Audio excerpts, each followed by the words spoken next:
In today's video, I'll give you everything you need to know about riding in a Dublin bus. Make sure to watch this video till the end for tips and tricks to avoid any embarrassing moments on the Dublin bus. So let's do this right. Yo, what's up people? It's your girl Ruhie. How are you? I have so many embarrassing moments when it comes to Dublin bus. The bus facilities in Dublin, they are just so quite different from what I had experienced in India. And so I really wished I had seen this video when I was new to Dublin. So here are a few things about Dublin bus that you need to know. The Dublin bus works quite differently from the bus system that might be in your country. Number one, they only pick up at designated bus stops. It's kind of obvious, but also not. I come from a city where you could just wave at a bus and they'd stop for you, and it was the normal for me. So when I first came to Ireland, it was a shocker of a shocker when I waved to the bus and they just ignored me and went ahead. And believe me, it was heartbreaking.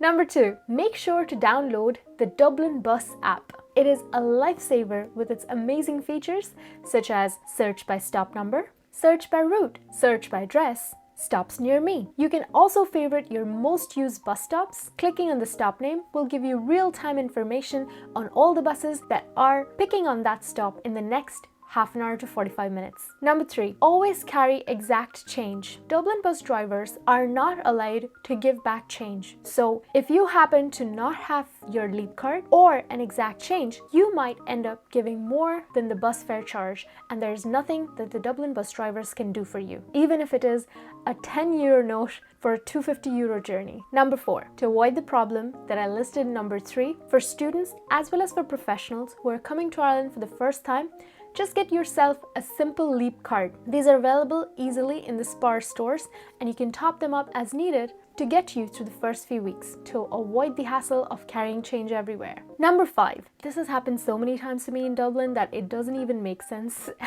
that this is a problem that happens to me till date. Dublin has many narrow double roads, especially within city centre, and there are so many Dublin bus stops on either side of the road. The same bus could be servicing on both sides of the road, but taking you to different locations. So if you're someone who's using Google Maps, find the bus stop, and it happens to not have like a clear bus stop number, then you could be quite confused if it's the right side of the road or the left side of the road that you need to take the bus from. In those cases, of course, the best way is to try to find the bus stop number, but if you cannot find the bus stop number, the bus comes that you're supposed to take, just get in, ask the driver if this bus would take you to your destination, and they can help confirm if you're gotten into the right bus or not. Dublin bus drivers are usually super helpful, and in my personal experience, they've always helped me out in either getting the right bus or helping me with the directions of the right stop to get my bus from. Number six,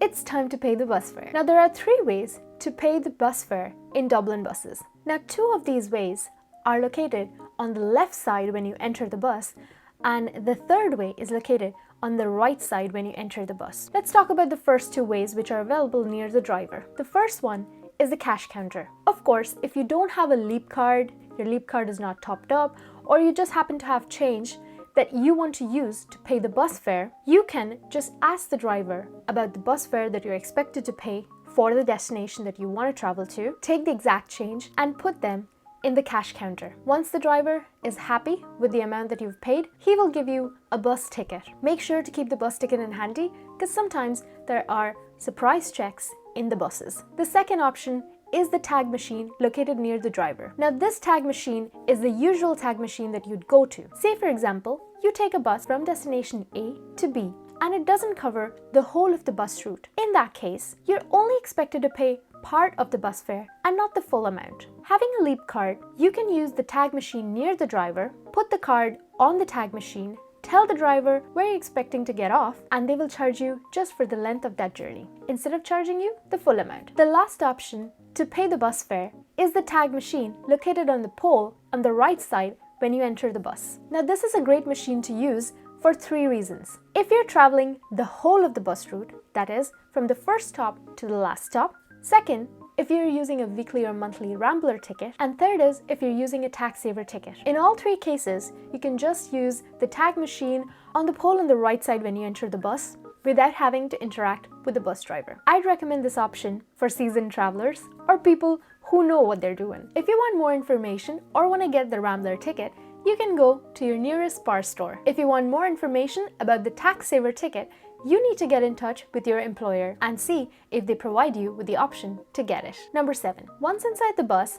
make sure to keep track of where and when you need to get down with the help of Google Maps. If you need to get down on the next stop, make sure to click on the stop button to let the driver know that you will be getting off on the next stop. Now, there are a few courtesy tips that I'd like to give to you as a first-time Dublin bus user. Please make sure to queue up on the bus stop when waiting for the bus. Once the bus comes in, make sure to not rush in and follow the queue. If you see a person with a wheelchair or a kid's trolley, please make sure you give them the time and space to get in and get off. Always thank the driver when you're about to finish your journey and get off the bus. I really hope you enjoyed this video and found it informational. If you did, please make sure to like the video, comment below, and subscribe to the channel for more such videos on student and professional life in Ireland. And I'll see you later, alligator.